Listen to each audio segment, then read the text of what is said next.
لله وكفى وسلام على عباده الذين اصطفى أما بعد فأعوذ بالله من الشيطان الرجيم بسم الله الرحمن الرحيم لا إكراه في الدين قد تبين الرشد من الغي فمن يكفر بالطاغوت ويؤمن بالله فقد استمسك بالعروة الوثقى لا انفصام لها والله سميع عليم الله ولي الذين آمنوا يخرجهم من الظلمات إلى النور والذين كفروا أولياؤهم الطاغوت يخرجونهم من النور إلى الظلمات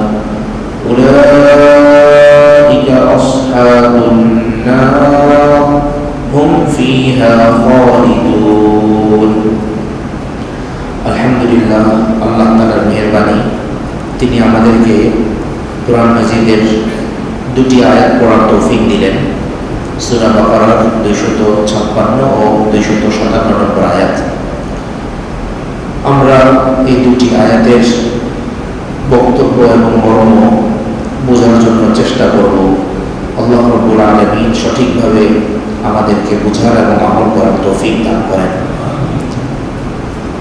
পেছনে আমরা সূরা বাকারার 253 নম্বর আয়াতে দেখেছি যে আল্লাহ রাব্বুল আলামিন সেখানে বলেছেন, আল্লাহ তাআলা যদি চাইতেন তাহলে মানুষের মধ্যে কোনো রকমের বিভেদ হতো না, মানুষে কোনো রকমের মারপিট, ঝগড়া, যুদ্ধ বিগ্রহ কিছুই হতো না। সবাই ঈমানদার হয়ে যেত, সবাই হেদায়েত প্রাপ্ত হয়ে যেত, কেউ আর কাফের থাকতো না, কেউ আর গুমরাহির পথে চলত না। কিন্তু আল্লাহ রাব্বুল আলামিন এক বিশেষ হিকমতের কারণে এমনটি করেন নাই। সত্য এবং মিথ্যা, আলো এবং অন্ধকার, ভালো এবং খারাপ মানুষের সামনে স্পষ্টভাবে তুলে ধরেছে এবং মানুষকে এই ইখতিয়ার, এই ইচ্ছাধিকার তিনি প্রদান করেছেন যে চাইলে সে ভালো পথ অবলম্বন করতে পারে আর চাইলে সে মন্দ পথ অবলম্বন করতে পারে। তার এই ইখতিয়ারের ভিত্তিতেই, মানুষের এই ইখতিয়ারের ভিত্তিতেই মানুষকে হয় পুরস্কার দেওয়া হবে অথবা শাস্তির সম্মুখীন করা হবে। তো আল্লাহ রাব্বুল আলামিন মানুষকে এক রকমের ইচ্ছাধিকার প্রদান করেছেন। তিনি জোর করে মানুষকে ঈমানদার বানান নাই, তিনি জোর করে সত্যকে মানতেই হবে মানুষকে এরকম বানিয়ে দেন, বরং মানুষের সামনে দুটা পথ খোলা রেখেছে। মহান আল্লাহ যখন এই পথ অবলম্বন করেছেন, তাহলে মহান আল্লাহর সৃষ্টি মানুষের দায়িত্ব হলো যে সে সত্য ধর্ম ইসলামকে অন্যের উপরে চাপিয়ে দিবে না, ধর্ম গ্রহণ করতে কাউকে বাধ্য করবে না। ইরশাদ হচ্ছে লা ইকরাহা ফিদ্দীন, দ্বীনের ভিতরে ইসলাম ধর্ম মান্য করানোর জন্য কোনো রকমের জোর জবরদস্তি নাই, কোনো প্রকারের জোর জবরদস্তি করা যাবে না। فمن شاء فليؤمن ومن شاء فليكفر। আল্লাহ তাআলা বলেছেন সূরাতুল কাহফে আপনি বলে দিন, হে রাসূল, হক তোমাদের রবের পক্ষ থেকে চলে এসেছে। এখন যার ইচ্ছা সে যেন ঈমান আনে, আর যার ইচ্ছা সে যেন কুফরি করে। তো আল্লাহ রাব্বুল আলামিন বলছেন, ধর্মের ভিতরে প্রবেশ করানোর ক্ষেত্রে কোন রকমের জোর জবরদস্তি করা যাবে না। ইসলামের একেবারেই সূচনা লগ্ন থেকে যদি আমরা খেয়াল করি, তাহলে দেখব ইসলাম তার নিজ গুণে ছড়িয়েছে, ব্যাপকতা লাভ করেছে, বিস্তৃতি পেয়েছে। তার নিজের আলোয়, নিজের গুণে, নিজের ভিতরে যেই মহানবতা আছে, নিজের ভিতরে যেই উত্তম আদর্শ আছে, এর মাধ্যমে ইসলাম মানুষের অন্তর জয় করেছে এবং মানুষ ইসলাম গ্রহণ করেছে। কিছু মানুষ ইসলামকে, ইসলামের অনুসারীদেরকে, ইসলামের নবীকে দোষারোপ করতে চায়, বলে ইসলাম নাকি তরবারির জোরে প্রচারিত হয়েছে, তরবারির জোরে প্রতিষ্ঠা পেয়েছে। এই কথাটা গলত। ইসলাম যদি তরবারির জোরে প্রকাশ পেত, তাহলে রাসূল করিম সাল্লাল্লাহু আলাইহি ওয়াসাল্লাম যখন নবী হলেন, নবুয়ত পেলেন, তখন তো তিনি একা একজন মানুষ, একজন দুইজন করে ইসলাম গ্রহণ করছে, তিনি মানুষকে বুঝাচ্ছেন, কেউ গ্রহণ করছে, কেউ প্রত্যাখ্যান করছে, কেউ চোখ রাগানি দিচ্ছে, কেউ ধাক্কা দিচ্ছে, কেউ মারপিট করতে উদ্যত হচ্ছে। এইভাবে 1 বছর, 2 বছর, 13 বছর পর্যন্ত এভাবেই চলেছে। দেশ থেকে বাধ্য করা হয়েছে। এক পর্যায়ে রাসূল করিম সাল্লাল্লাহু আলাইহি ওয়াসাল্লাম অনুসারীদেরকে নিয়ে দেশ ত্যাগ পর্যন্ত করেছেন, হিজরত করেছেন। হিজরত করে মদিনা মুনাওয়ারায় চলে যাওয়ার পরেও শান্তিতে বসবাস করতে দেওয়া হবে না। মক্কার কুরাইশ বিভিন্ন সময় জ্বালাতন করে, নতুন মদিনা রাষ্ট্রের উপরে আক্রমণ করে, বা মদিনার রাষ্ট্র হুমকির মুখে যেন পড়ে যায়, এই জন্য শাম থেকে বিভিন্ন রকমের অস্ত্র, গোলাবারুদ বা ওই সময়কার যে অস্ত্র ছিল সেগুলো মজুত করে। তো ইসলাম তখন, ইসলামের নবী তখন মুহাম্মদুর রাসূলুল্লাহ সাল্লাল্লাহু আলাইহি ওয়াসাল্লাম প্রথমে যেটা বললেন, প্রতিরোধ ব্যবস্থা গড়ে তুললেন। উযিনা লিল্লাযীনা ইউকাতিলুনা বিআন্নাহুম যুলিমু। কোরআন মাজিদে সূরাতুল হাজে আল্লাহ তাআলা বলেছেন যে যাদের বিরুদ্ধে এতদিন পর্যন্ত লড়াই করা হয়েছে, তাদেরকে অনুমতি দেওয়া হলো যে তোমাদের বিরুদ্ধে যেহেতু জুলুম করা হচ্ছে, তাই তোমরা এখন অস্ত্র ধরো, তোমরা এখন অস্ত্র ধরো। এরপরের বছর আবার উহুদ, মুশরিকরা মদিনা রাষ্ট্রের উপরে আক্রমণ করার জন্য আসলো। খন্দকের সময় মুশরিকরা ৫ম হিজরিতে জোটবদ্ধভাবে মুসলমানদের উপর আক্রমণ করতে আসলো। এরপর ৬ষ্ঠ হিজরিতে সন্ধি হলো, কিন্তু মক্কার মুশরিকরা সেই সন্ধি ভঙ্গ করল এবং মুসলমানদের সাথে যারা জোট হয়েছিল তাদের উপর আক্রমণ করল, যে পরিপ্রেক্ষিতে ফাতহে মক্কা বা মক্কা বিজয় হয়েছে।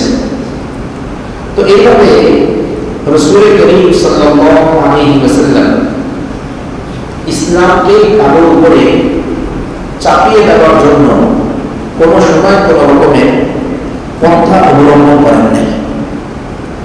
ইসলাম তো চাপিয়ে দেওয়া যায় না, আর চাপের মুখে যে ব্যক্তি ইসলাম গ্রহণ করে তার ইসলাম গ্রহণযোগ্য নয়। এমনকি চাপের মুখে যদি কাউকে বলা হয় যে তুমি কুফর করো, আর সে যদি কুফরি বাক্য মুখে উচ্চারণ করে, সেই কুফরি বাক্য গ্রহণযোগ্য নয়। কোরআন মাজিদে আল্লাহ রাব্বুল আলামিন বলেছেন, ইল্লা মান উকরিহা ওয়া কলবুহু মুতমাইন্নুন বিল কুফর, ইল্লা মান উকরিহ, এমন কোন ব্যক্তি যাকে কুফরির ব্যাপারে বাধ্য করা হলো এবং সে মুখ দিয়ে কুফরি বাক্য উচ্চারণ করল, তাহলে এই ব্যক্তি ঈমান হারা হবে না। কারণ তাকে তো জোরপূর্বকভাবে কুফরি বাক্য উচ্চারণ করতে বলা হয়েছে। তার মনের ভিতরে ঈমানের প্রতি পরিপূর্ণরূপে আস্থা, বিশ্বাস, ভালোবাসা আছে। এই ব্যক্তি কেবল মুখে অস্ত্রের সামনে সে মুখে উচ্চারণ করার কারণে কাফের হয়ে যাবে না। হ্যাঁ, কেউ যদি অন্তর থেকে কুফরকে অবলম্বন করে তাহলে তো সে আসলেই কাফের হয়ে গেল। তো জোর জবরদস্তি করে মানুষকে কাফেরও বানানো যায় না, জোর জবরদস্তি করে মানুষকে ঈমানদারও বানানো যায় না। ইসলামের ইতিহাসে একটা ঘটনা এরকম পাওয়া যাবে না যেখানে কোনো একজন ব্যক্তিকে জোরপূর্বকভাবে মুসলমান বানানো হয়েছে। মুসলমানদের রাজত্বের বড় বড় সময় স্পেন 800 বছর, ভারতবর্ষ প্রায় 1000 বছর। এসব জায়গায় যদি মুসলমানরা, মুসলিম শাসকরা জোরপূর্বকভাবে মানুষকে ইসলাম গ্রহণ করতে বাধ্য করত, তাহলে এই ভূখণ্ডে একজনও কাফের পাওয়া যেত না। সবাই জোরপূর্বক যদি ইসলাম গ্রহণ করেই ফেলত, তাহলে 1 প্রজন্ম 2 প্রজন্ম পরে সবাইকে আমরা মুসলিমই পেতাম। কিন্তু মুসলিম শাসকরা এমনটি করেননি। মুসলিম শাসকদের মধ্যে অনেক দুর্বলতা ছিল, অনেক আইয়াসী ছিল, বিভিন্ন রকমের পদস্খলন ছিল। এই সত্ত্বেও এই ক্ষেত্রে মুসলমানরা সবসময় অনড় ছিলেন যে তারা কাউকে জোরপূর্বক ইসলাম গ্রহণ করেননি। আল বিদায়া ওয়ান নিহায়া কিতাবের মধ্যে ইমাম ইবনে কাসির রাহমাতুল্লাহ আলাইহি একটি ঘটনা এনেছেন। 680 হিজরির দিকে ওই সময়কার খলিফা তিনি একটা অঞ্চলের লোকদেরকে বাধ্য করলেন যে তোমরা মুসলমান হয়ে যাও, নাহলে তোমাদের খবর আছে। সেই এলাকার লোকেরা তৎক্ষণাৎ মুসলমান হয়ে গেল। সাথে সাথে ওই সময়কার যারা মুফতিরা ছিলেন, মুফতি ছিলেন, উলামায়ে কেরাম ছিলেন, তারা ঘোষণা করলেন এদের ঈমান গ্রহণযোগ্য নয়। সুতরাং এরা যদি এখন ঈমান ত্যাগ করে নিজেদের ধর্ম অবলম্বন করে তাহলে তাদের উপরে মুরতাদ হওয়ার ফয়সালা করা হবে না। খলিফা চাইলেন এই বিষয়টির নিষ্পত্তি কাজীর মাধ্যমে, বিচারকের মাধ্যমে হোক। তিনি বিচারকের সামনে এই বিষয়টি উপস্থাপন করলেন। বিচারক বলে দিলেন ওদের ঈমানই গ্রহণযোগ্য নয়, সুতরাং ওরা যদি আগের ধর্ম অনুসরণ করে তাহলে তাদেরকে মুরতাদ হিসেবে আখ্যায়িত করা হবে না। ইসলাম এমন এক ধর্ম যেখানে জোরপূর্বক কোনো কিছু করানো হয় না, জোরপূর্বক ইসলামের ভিতরে দাখিল করানো হয় না। বরং ইসলামের বিপরীতে যা কিছু আছে তারা জোরপূর্বক শিরক করতে বাধ্য করে। জোরপূর্বক যেই সময় যেই মতবাদের ওয়ালিরা, যেই সময় যেই মতবাদ জাঁকজমকপূর্ণ অবস্থায় থাকে সেটা করতে বাধ্য করে। পুঁজিবাদ একসময় খুব ভালো অবস্থায় ছিল। সোশ্যালিজম, সমাজতন্ত্র মতবাদ এগুলো খুব ভালো অবস্থায় ছিল একসময়। তারা তাদের দেশের লোকদেরকে বাধ্য করত যে আমাদের এটা অনুসরণ করতেই হবে। পার্শ্ববর্তী বিভিন্ন দেশে অন্যান্য বিভিন্ন ধর্ম খুব ভালো অবস্থায় আছে। তারা মুসলমানদেরকে জোর করে হয় এই ধর্ম অনুসরণ করো, তাহলে আমাদের দেশ থেকে বের হয়ে যাবে, হয় আমাদের ধর্ম মানো, না হলে আমাদের দেশ থেকে বের হয়ে যাবে। রাসূল করিম সাল্লাল্লাহু আলাইহি ওয়াসাল্লামকে ঈমান ছাড়তে বাধ্য করা হয়েছে, সাহাবায়ে কেরামকে ঈমান ছাড়তে বাধ্য করা হয়েছে। পরবর্তী প্রতি যুগের লোকদেরকে ঈমান ছাড়তে বাধ্য করা হয়। এখন সেকুলারিজম বা ধর্ম থেকে যে কোনো ধর্মের প্রতি সমর্থন রাখা যাবে না। ধর্মহীন করার মতবাদ খুব জোরে সোরে প্রচারিত হচ্ছে। তো এই ধর্মহীন করার মতবাদের বক্তব্য কি খুব হালকাভাবে যদি আমরা বলার চেষ্টা করি, তাহলে দেখব এরা বলে থাকে ইসলাম, এরা বলে থাকে যে ধর্ম যার যার, ধর্ম যার যার। কিন্তু তাদের যে সেকুলার চিন্তা ভাবনা, এটার ক্ষেত্রে বলবো এটা সবাইকে অবলম্বন করতে হবে।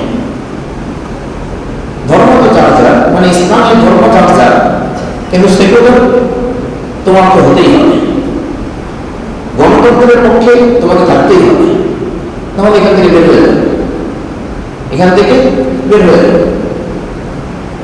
তো এরকম বিভিন্ন ক্ষেত্রে তাদের এই বিষয়গুলো প্রকাশ পায়। শুধুমাত্র ইসলাম যখন আসবে তখন বলবে যে ধর্ম তো ব্যক্তির বিষয়, এটা ব্যক্তি পর্যন্ত সীমিত রাখা উচিত, কিন্তু সেকুলারিজম এটা তখন আর ব্যক্তির বিষয় না, এটা সকল ধর্মের উপরে রাজত্ব করবে, এমন একটা বিষয় সকল ধর্মের উপরে রাজত্ব করবে, এটা সবাইকে মানতেই হবে, কি হিন্দু কি মুসলিম কি খ্রিস্টান কি ইহুদি, প্রত্যেক ব্যক্তিকে এটা মানতেই হবে। তো এইভাবে ধর্মকে বলবে যে যদি সব জায়গায় কেন তুমি টেনে আনো, কিন্তু সেকুলারিজমের কথা যখন আসবে বলবো যে হ্যাঁ এটা তো সব জায়গায় আনতেই হবে, এটা তোমার জীবনে তোমার দর্শনে তোমার এলাকার বন্দীতে সব ক্ষেত্রে এটা লাগবেই লাগবে। আপনি যখন ধর্ম পালন করবেন তখন বলবে যে এত উগ্রবাদী হোক কেন, এত উগ্রবাদী হোক কেন, কিন্তু সেকুলাররা যদি উগ্রবাদী হয় সেক্ষেত্রে এটা নিয়ে আর কোনো কিছু বলা যাবে না। ইমান ভিন্ন যা কিছু আছে সব কিছু তাদের মতবাদের ভিতরে ঢোকাতে মানুষকে বাধ্য করে। ইসলাম কখনো তার মতবাদ গ্রহণ করতে মানুষকে বাধ্য করে না। হ্যাঁ, একটা বিষয় ঠিক, আপনি যখন ইসলাম গ্রহণ করে ফেললেন, আপনি যখন সত্য ধর্ম ইসলামকে গ্রহণ করে ফেললেন, তখন আপনার অভিভাবক যারা আছেন তারা ইসলামের এক একটা অনুশাসন মানতে আপনাকে বাধ্য করতে পারেন। আপনি ইসলামকে গ্রহণ করেছেন, এখন আপনার অভিভাবক, চাই তিনি পারিবারিক অভিভাবক হন অথবা রাষ্ট্রীয় অভিভাবক হন অথবা সামাজিক অভিভাবক হন, তারা আপনাকে বাধ্য করতে পারেন এই কাজটা তোমাকে করতেই হবে। এটা অভিভাবকের দায়িত্ব, অভিভাবকরা এটা করবেন, তখন তারা বাধ্য করবেন। কিন্তু মূল জায়গায় প্রবেশ করার ক্ষেত্রে কোন রকমের বাধ্যবাধকতা নেই। কেউ কেউ বলে থাকেন যে জিজিয়া কর মুসলিম রাষ্ট্রে অমুসলিম বসবাসকারী ব্যক্তিদের উপরে তাদের নিরাপত্তার জন্য একটা কর আরোপ করা হয়, এটাকে বলা হয় জিজিয়া কর। কেউ কেউ বলে থাকেন জিজিয়া করের মাধ্যমে তো মানুষকে ইসলাম গ্রহণ করতে বাধ্য করা হয়েছে। না, জিজিয়া করের মাধ্যমে মানুষকে ইসলাম গ্রহণ করতে বাধ্য করা হয়নি। এই দাবি সঠিক নয় যে জিজিয়া করের মাধ্যমে ইসলাম গ্রহণ করতে বাধ্য করা হয়েছে। জিজিয়া কর তাদের উপরে আরোপ করা হয়, কোন মহিলার উপরে জিজিয়া কর নাই, কোন শিশুর উপরে জিজিয়া কর নাই, কোন রাহেবের উপরে পাদ্রীর উপরে জিজিয়া কর নাই, কোন বৃদ্ধের উপরে জিজিয়া কর নাই, কোন যুবক কিন্তু সে উপার্জন করে না, কোন অমুসলিম যুবক উপার্জন করে না, তার উপরে জিজিয়া কর নাই। কেবল এরকম যুবক যে উপার্জন করে এবং রাষ্ট্রের কোনো কাজ করবে না, রাষ্ট্রের সে কোন রকমের কাজ করবে না, নিরাপত্তা বাহিনীতে সে নিজেকে যুক্ত করবে না, এই ব্যক্তির এবং এই পরিবারের নিরাপত্তা বিধানের জন্য জিজিয়ার কর বিধিবদ্ধ করা হয়েছে। যেই যুবক, যেই অমুসলিম যুবক কামাই করে, মুসলিম রাষ্ট্রে বসবাস করে কামাই করছে এবং সে রাষ্ট্রের নিরাপত্তামূলক কোনো কাজে নিজে অংশগ্রহণ করবে না, তো এই ব্যক্তির নিরাপত্তা তো দিতে হবে এবং ওই ব্যক্তির কাছে টাকা আছে, এই ব্যক্তির উপরে ইসলাম তার ইনকাম অনুযায়ী জিজিয়া কর নির্ধারণ করছে। এরপর তাকে আর কোনো প্রকারের ট্যাক্স দিতে হবে না। সাবান কিনতে গেলে ট্যাক্স দাও, ব্যাংকে টাকা রাখলে ট্যাক্স দাও, বছরে বছরে বিভিন্ন জিনিসের উপর একটা জিনিস কিনতে গেলে 15% থেকে 37% ট্যাক্স দাও। কোন রকমের ট্যাক্স মুসলিম ভূখণ্ডের ভিতরে নাই। এমনকি মুসলিম ভূখণ্ডকে অস্বীকার করে সেই ব্যক্তির উপরে কোনো প্রকারের ট্যাক্স নেই। কেবল যুবকের উপরে সে তার আর্থিক সঙ্গতি আছে এবং সে নিরাপত্তামূলক কোনো কাজে অংশগ্রহণ করেছে না, তার নিরাপত্তার জন্য ইসলাম জিজিয়া করার বিধান রেখেছে। এর বিপরীতে মুসলমানদেরকে কত রকমের আর্থিক পদেও দিতে হয়, সেটাকে আমরা বড় বলছি না, আর্থিক পদেও দিতে হয়। যাকাত দিতে হবে, জমি থেকে যে ফসল উৎপাদিত হচ্ছে তার 10 ভাগের 1 ভাগ দিতে হবে। খারাজ দিতে হবে, এটাও জমি থেকে উৎপাদিত ফসলের একটা অবস্থা। জিহাদ করে যদি কোনো গনিমত পায়, সেই গনিমতের 1/5 রাষ্ট্রের বাইতুল মালে জমা দিতে হবে। এই জিনিসগুলো মুসলমানকে জমা দিতেই হবে। এমনকি বিশেষ কোনো পরিস্থিতি আসলো, এই বিশেষ পরিস্থিতির সময় আমিরুল মুমিনিন যখন বলবেন যে আমাদের ফান্ডে টাকা জমা দেওয়া দরকার, তখন এই উৎসাহমূলক কথা বা নির্দিষ্ট কোনো একটা গ্রুপকে, নির্দিষ্ট একটা ব্যবসায়িক কোনো একটা মহলকে যখন বলা হবে যে এত টাকা তুমি জমা দাও স্বেচ্ছায়, তখন এটা তিনি কেবল মুসলমান যেই ব্যবসায়ীরা আছে, মুসলমান যে বড় কাজ তাদেরকে বলতে পারবেন। কোন অমুসলিমকে সে যত টাকা কামাই করুক না কেন, তাকে বিশেষ পরিস্থিতির জন্য অর্থ দিতে বাধ্য করতে পারবেন না। তাহলে মুসলিম দেশে বসবাসরত মুসলমানদের উপরে আর্থিক পদেও বেশি, নাকি মুসলিম দেশে যে বসবাসরত অমুসলিম আছে তাদের উপরে আর্থিক পদেও বেশি? মুসলমানদের উপর আর্থিক পদেও বেশি। যুদ্ধ করলেও দিতে হবে, যুদ্ধ না করলেও দিতে হবে, পুরুষকেও দিতে হবে, কামালেও দিতে হবে, না কামালেও দিতে হবে। হ্যাঁ, মহিলা, শিশু, বৃদ্ধ ক্ষেত্রেও আছে, মুসলমানদের ক্ষেত্রেও আছে। তাহলে জিজিয়া কর সেটা অমুসলিমদের নিরাপত্তার জন্য, তার নিরাপত্তার জন্য। এর মাধ্যমে তাকে ঈমান গ্রহণ করতে বাধ্য করা হচ্ছে না। আর একটা কথা বলা হয়েছে জিহাদের মাধ্যমে মানুষকে ঈমান আনতে বাধ্য করা হয়েছে। না, জিহাদের মাধ্যমে মানুষকে ঈমান আনতে বাধ্য করা হয়নি। জিহাদ জুলুমকে দূর করার জন্য। আমরা আগের পৃষ্ঠায় পড়ে এসেছি, জিহাদকে আল্লাহ তাআলা বিধিবদ্ধই করেছেন জুলুমকে দূর করার জন্য, ইলাহি কালিমাতিল্লাহর জন্য। আল্লাহর কালিমা যেন আল্লাহর জমিনে উচ্চারণ করা যায়, এজন্য আল্লাহ তাআলা জিহাদ নাম করেছেন। জিহাদের ক্ষেত্রে নিয়মই হচ্ছে এই, তুমি যখন জিহাদে যাবে, প্রথমেই তুমি তোমার সামনের ব্যক্তিদেরকে বলো যে তোমাদের সামনে একটা অপশন, ইসলাম গ্রহণ করো, তাহলে আমরা যেমন ঠিক তোমরা আমাদের ভাই হয়ে যাবে।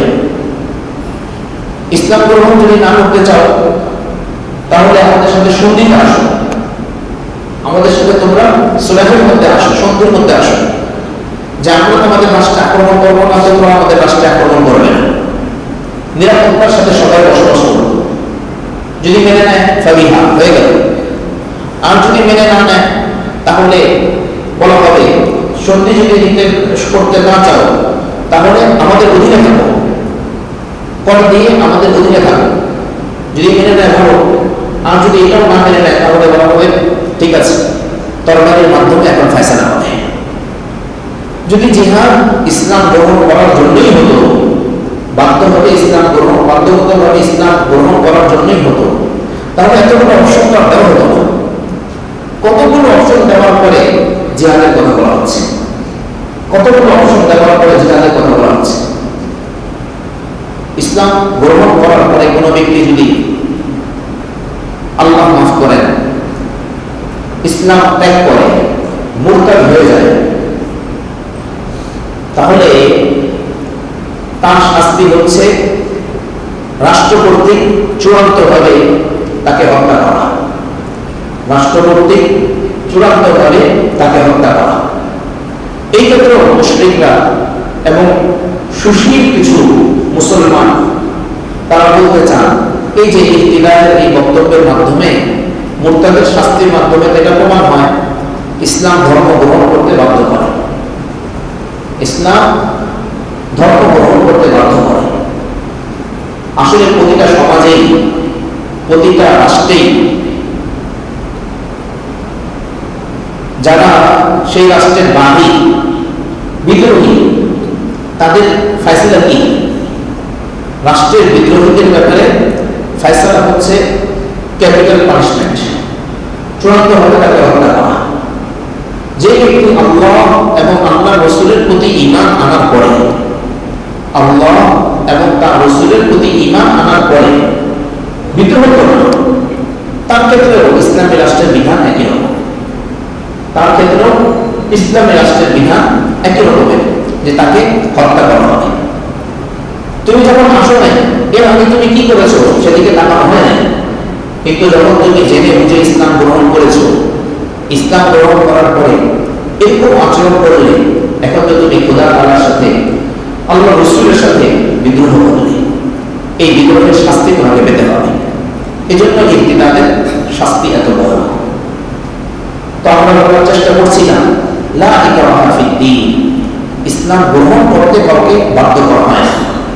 কিন্তু কোন ব্যক্তি যখন ইসলাম গ্রহণ করে ফেলবে, সত্য ধর্ম যখন গ্রহণ করে ফেলবে, তখন তাকে তার পারিবারিক মুরব্বী, তাকে তার সামাজিক মুরব্বী এবং রাষ্ট্রীয় মুরব্বী যারা আছেন, তাকে ইসলামের বিভিন্ন হুকুম আহকাম মানতে বাধ্য করতে পারে। এটা মুরব্বীদের দায়িত্ব, বিভিন্ন পর্যায়ে মুরব্বীদের এটা দায়িত্ব। আর এই ধর্ম, সত্য ধর্ম, এখান থেকে বিমুখ হওয়ার কোনো সুযোগ নেই। একবার গ্রহণ করে ফেলার পরে এখান থেকে বিমুখ হওয়ার কোনো সুযোগ নেই।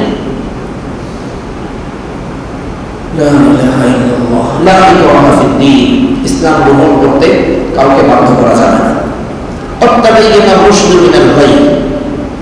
হেদায়েত ভ্রষ্টতা হতে পৃথক হয়ে গেছে, সুস্পষ্ট হয়ে গেছে।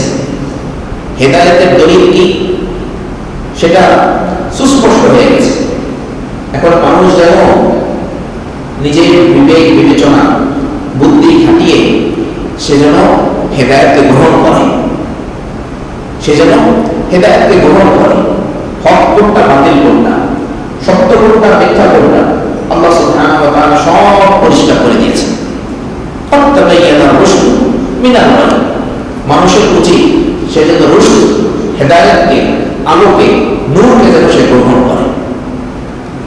ফামান ইয়াকফুর বিত-তাগুত ওয়া ইউমিন বিল্লাহ ফাকাদ ইসতামসাকা বিল-উরওয়াতিল ওয়ুসকা। সুতরাং কোন ব্যক্তি যদি তাগুতকে অস্বীকার করে এবং আল্লাহর প্রতি ঈমান আনে, তাহলে তো সে মজবুত হাতলকে আঁকড়ে ধরবে। যে ব্যক্তি তাগুতকে অস্বীকার করে, মানে লা ইলাহা, তাগুতকে অস্বীকার করার অর্থ হলো লা ইলাহা, কোনো ইলাহ নেই। তাগুত এমন প্রত্যেকটা জিনিসকে বলা হয় যা মানুষকে আল্লাহ পর্যন্ত পৌঁছতে বাধা দেয়।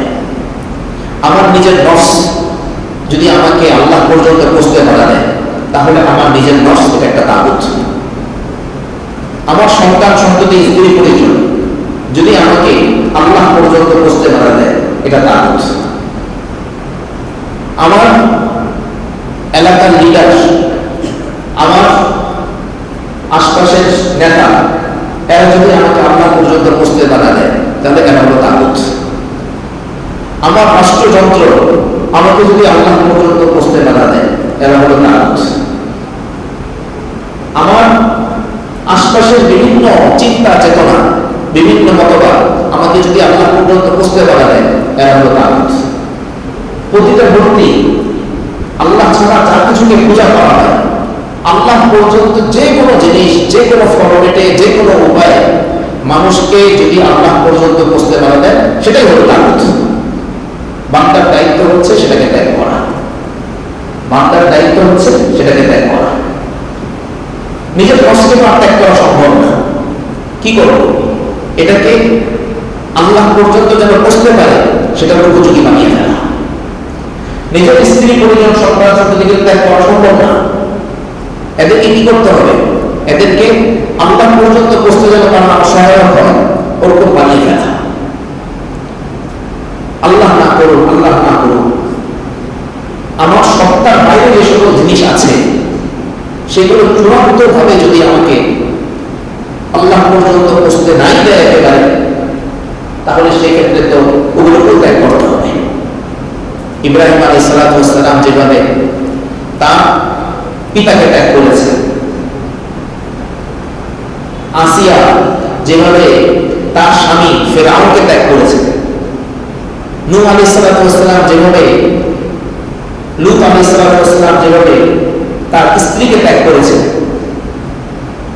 নূহ আলাইহিস সালাম যেভাবে তার সন্তানকে ত্যাগ করেছে, এইভাবে এদের সবাইকে ত্যাগ করতে হবে যদি সে আদত হয়ে যায়, যদি সে বা তারা আল্লাহ পর্যন্ত পৌঁছতে আমাকে বাধা দেয়। তো ওগুলো যেন আমাকে আল্লাহ পর্যন্ত পৌঁছতে সহায়তা করে, সেই চেষ্টা করা, সে হলো তাদেরকে গড়ে তোলা। তো আল্লাহ তাআলা এটা বলছেন, ফামান ইয়াকফুরু বিত-তাগুত, যে ব্যক্তি তাগুতকে অস্বীকার করবে, প্রথমেই বলতে হবে লা ইলাহা, কোনো ইলাহ নেই, কোনো ইলাহ নেই, ওয়া ইউমিন বিল্লাহ, এবং আল্লাহর প্রতি সে বিশ্বাস স্থাপন করে, একমাত্র ইলাহ আছে ইল্লাল্লাহ, হক ইলাহ তো কেবল আল্লাহ। যে ব্যক্তি এই কথা স্বীকৃতি প্রদান করেন, সে কি করলো? ফাকাদ ইসতামসাকা বিল উরওয়াতিল উসকা, খুব মজবুত একটা হাতল সে ধারণ করেছে, মজবুত একটা হাতে সে হাত রেখেছে, মজবুত একটা হাতল সে ধরেছে, আঁকড়ে ধরেছে, এবং হাতল লা ফিসালা লাহা, যার কোনো ভাঙন নেই, যার কোনো লয় নেই, যার কোনো ধ্বংস নেই, এটা ধরেছে। এটা যতক্ষণ আপনি ধরে রাখবেন ততক্ষণ আপনাকে ছায়া দেবে, ততক্ষণ আপনাকে আলো দেবে, ততক্ষণ আপনাকে আশ্রয় দেবে, ততক্ষণ আপনাকে সে ধরে রাখবে। লা ফিসালা লাহা, এই হাতলের কোনো রকমের ভাঙন নেই। আমার আপনার দায়িত্ব হচ্ছে এই হাতলকে, ঈমান নামক এই হাতলকে আঁকড়ে ধরা। আল্লাহু সামিউন আলীম, আল্লাহ তো শুনছেন, আল্লাহ তো সব জানেন, আল্লাহ শুনছেন যে আপনি আল্লাহকে ডাকছেন, এই হাতলকে আপনি ধরে রাখতে চাচ্ছেন, সেজন্য ফরিয়াদ করছেন, আল্লাহ তাআলা এটা শুনছেন। আলীম, তিনি খুব ভালো করে জানেন আপনার অন্তরের ভিতরে ব্যাকুলতা আছে এই হাতলকে ধরে রাখার জন্য, এই হাতলকে ধরে রাখার জন্য আপনার অন্তরের মধ্যে ব্যাকুলতা আছে। বাস আপনি ঈমানদার, আপনি মুমিন, আপনি ঈমানদার। আমার পক্ষ থেকে এতটুকু হলো যে আমি সেই হাতলে হাত রেখেছি, বাকি দায়িত্ব হলো আল্লাহ রাব্বুল আলামিনের। এখন আপনি এক বিগত ভাববেন, আল্লাহ রাব্বুল আলামিন আপনার দিকে এক হাত অগ্রসর হবেন, আপনি এক হাত অগ্রসর হবেন, আল্লাহ তাআলা বিস্তৃত দুই হাত পরিমাণ আপনার দিকে অগ্রসর হবেন, বাড়তে থাকবেন আপনি, বাস আল্লাহ রাব্বুল আলামিনের রহমতও আপনার দিকে বাড়তে থাকবে।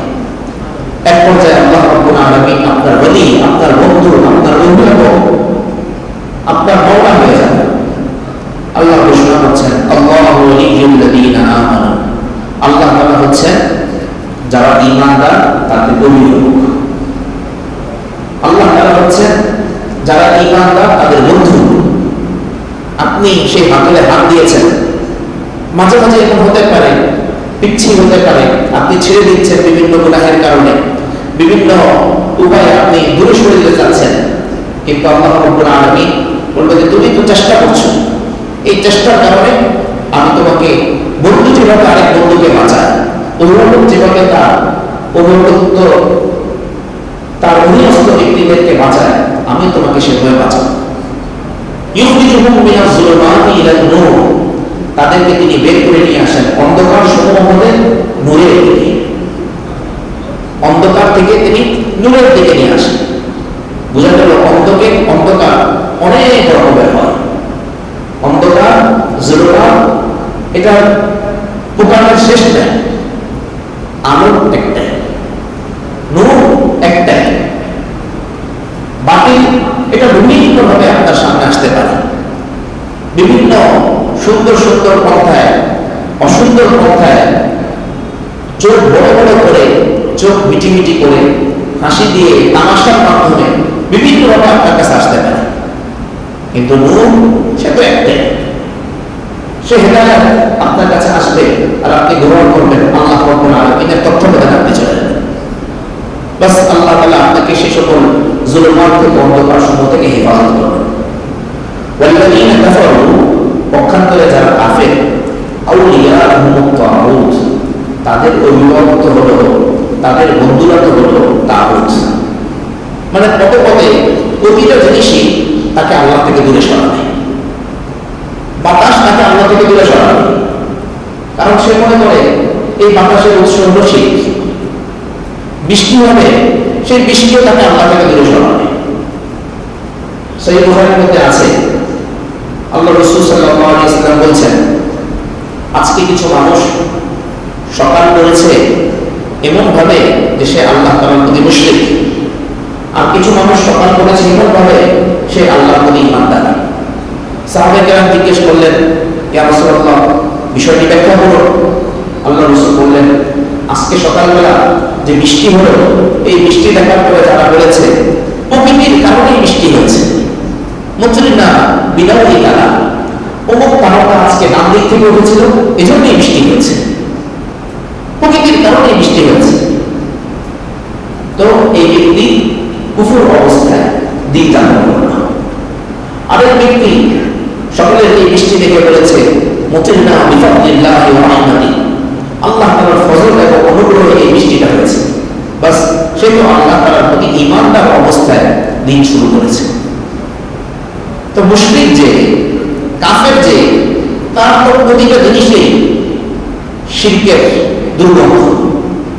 তার কাপড় চোপড়, তার শ্বাস প্রশ্বাস, তার উঠা বসা, তার চাহনি, সব কিছুর মধ্যে কুফর আর কুফর, জুলুমাত এবং জুলুমাত, অন্ধকার আর অন্ধকার, কোথাও কোনো আলো নেই।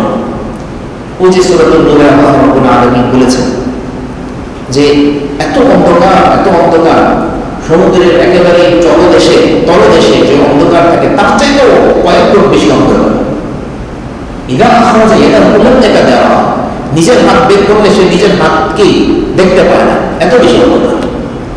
বাস্তব কথা হলো এই, ওয়াল্লাযী জাআলাল্লাহু লাহু নূরান ফামা লাহু মিন নূর, যার জন্য আল্লাহ তাআলা কোনো নূর বরাদ্দ করেন নাই, তা সে কোত্থেকে নূর পাবে? সে কোত্থেকে নূর পাবে? ওয়াল্লাযীনা কাফারু, তো যারা কাফের, আউলিয়াহুমুত তাগুত, এদের দোষর হলো তাগুত, সবকিছু তাদেরকে আল্লাহ থেকে বিচ্ছিন্ন করে। ইখরিজুনাহুম মিনান নূরি ইলা যুলুমাত, এই তাগুত তাদেরকে বের করে নিয়ে আসে নূর হতে। নূরের যদি ছিটাফোঁটা তাদের অন্তরে থাকেও, সেই নূর থেকে বের করে তাদেরকে নিয়ে যায় অন্ধকার সমূহের দিকে, ইলা যুলুমাত, অন্ধকার সমূহের দিকে। উলাইকা আসহাবুন নার, এরাই হচ্ছে জাহান্নামের ইন্ধন, জাহান্নামের অধিবাসী। হুম ফিহা খালিদুন, তারা সেখানে স্থায়ীভাবে থাকবে, তারা সেখানে স্থায়ীভাবে থাকবে। আল্লাহ রাব্বুল আলামিন যে কথাগুলো বলা হলো, শোনা হলো, এই অনুযায়ী আমাদেরকে আমলের তৌফিক দান করেন, ঈমানকে মজবুত করার তৌফিক দান করেন, ঈমানের হাতলকে খুব জোরে সোরে ধরে রাখার তৌফিক দান করেন। আমিন। ওয়া আখিরু দাওয়ানা আলহামদুলিল্লাহি রাব্বিল আলামিন। সুবহানাল্লাহি ওয়া বিহামদিহি, সুবহানাল্লাহি ওয়া বিহামদিহি, আশহাদু আল্লা ইলাহা ইল্লা আনতা, আস্তাগফিরুকা ওয়া আতুবু ইলাইক।